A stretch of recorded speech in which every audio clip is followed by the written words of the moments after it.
Hello everyone and welcome to Rob's Rogues, and today we're taking a look at Batman, the animated series. And I'm going to have to take a look at the back of the figure. Yes, I wanted to make sure I had the right date. The 1994 animated series, Bane. And he came from, like I said, the animated series. He was in episode 19 of season 3, the episode just aptly titled Bane. And there he is on the side of the box.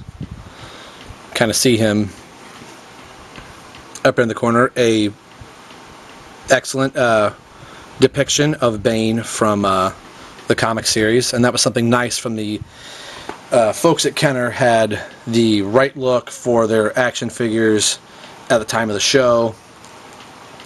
Some of the other Banes that we have looked at up to this point for this review series, there's the Batman and Robin Bane, as this was 1997 Batman and Robin. They had increased the size for the 94 Batman going backwards. They had shrunk him down, actually. So if they would have made this Bane this size, it would have been a really impressive figure. And then if you want to talk about impressive in size, of course, we go to the DCUC Collect and Connect Bane that towers over all other Banes to this point, as his head is not even in frame. So we'll move these two guys out of the way and take a look at this Bane. Now, it's kind of what's been happening. Going through my parts box to make sure I have all the accessories to do the review, occasionally I am missing an accessory here or there, and I am missing Bane's steel girder that he came with. This is the Superboy DCUC Young Justice steel girder, which is just about the same. It's a grayish purple steel girder, but it's not twisted, but it's about this size. And I know I recently saw this last weekend while I was getting ready to do these reviews, and I almost grabbed it, and I thought, oh, I'll come back and get it in just a little bit.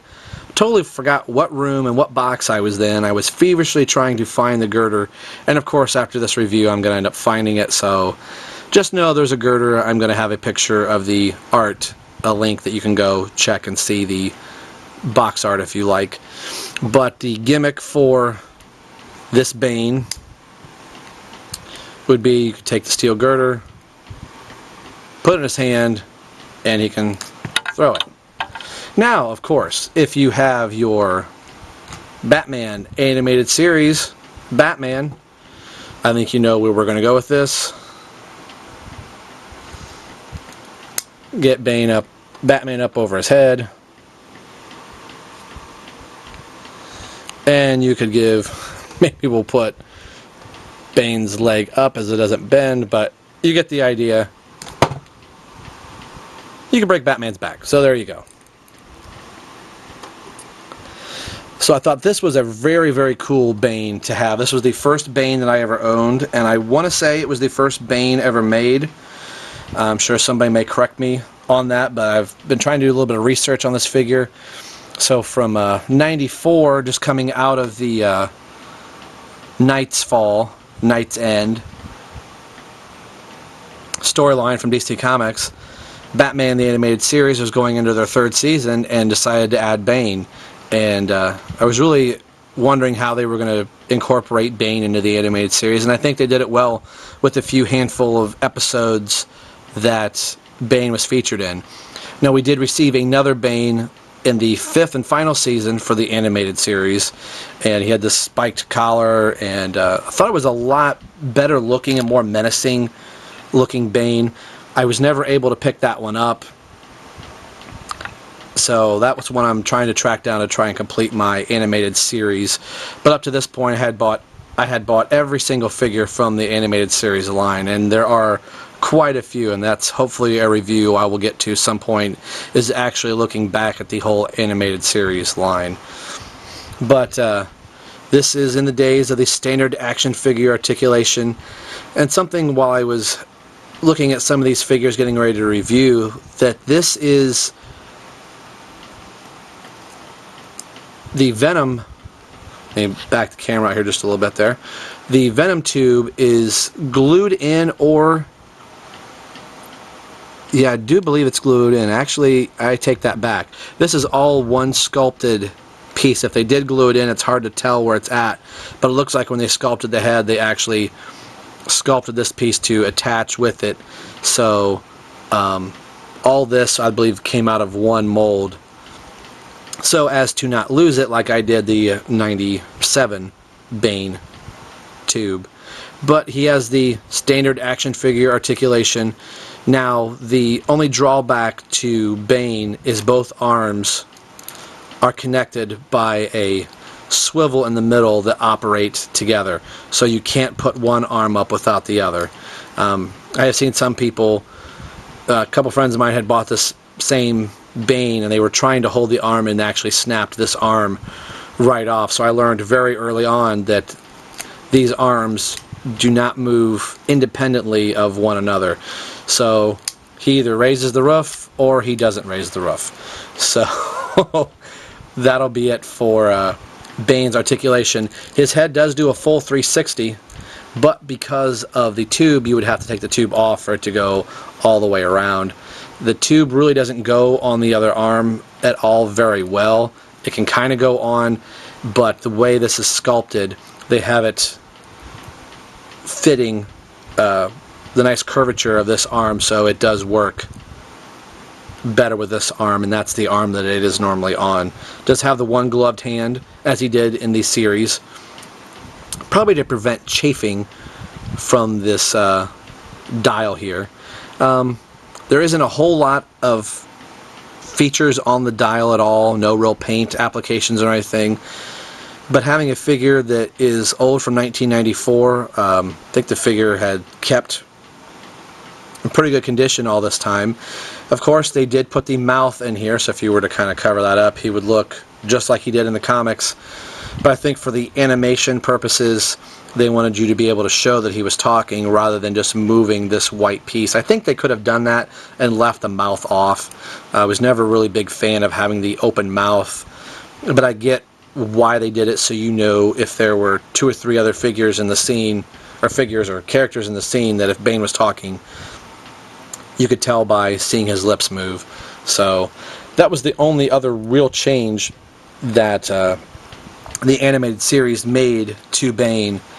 More of the cartoon version of Bane, but still a very good Bane to have, and the very first Bane that I ever owned. So once I saw in my Saturday morning flyer from the Walmart ad at the time and saw that we were getting a Bane, I was very excited. And of course, back in the days of toys actually having commercials on the Saturday morning or the afternoon where the animated series is located after school, you actually could see a toy commercial for Bane. And I remember seeing that and them recreating scenes from the cartoon series. So there you go. Today we've been taking a look at Bane from Kenner from the 1994 Batman animated series line.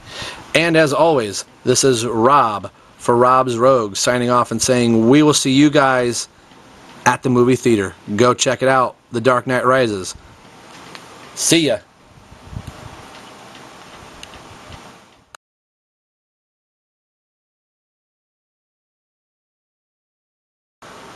Hello everyone and welcome to Rob's Rogues, and today we're taking a look at Mountain Dew in their tall can that is the cold activated can.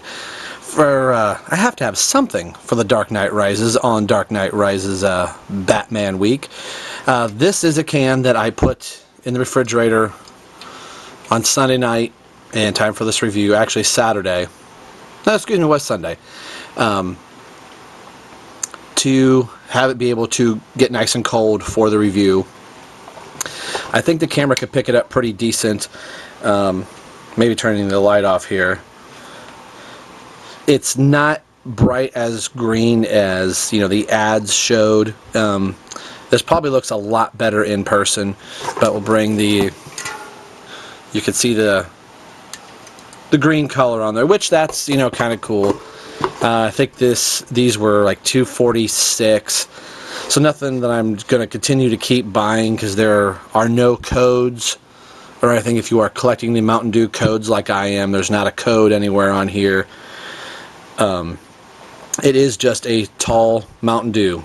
Same Mountain Dew, same Great Dew,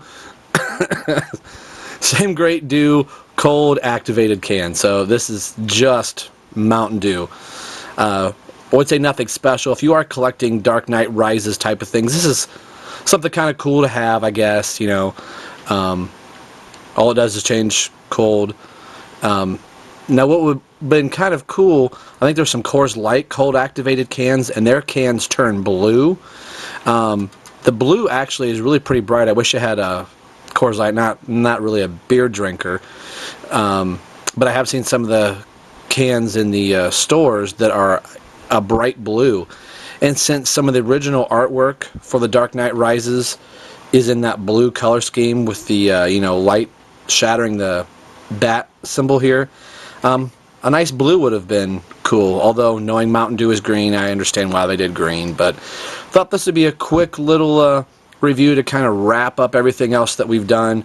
So now's about the time that you should be getting in your car and getting to the theater to watch The Dark Knight Rises. Can you believe it? It's finally here. So hopefully you've enjoyed all these figures that I've reviewed. I kind of look back to the past of some of the older Batman figures that we've gotten. And of course today is Dark Knight Rises Day, so head to your local theater, and I may even do a spoiler-free review of the film once I get back from the theater tonight. So we'll see you guys. Thanks for watching. As always, this has been a very excited Rob for Rob's Rogues, and we will see you guys next time.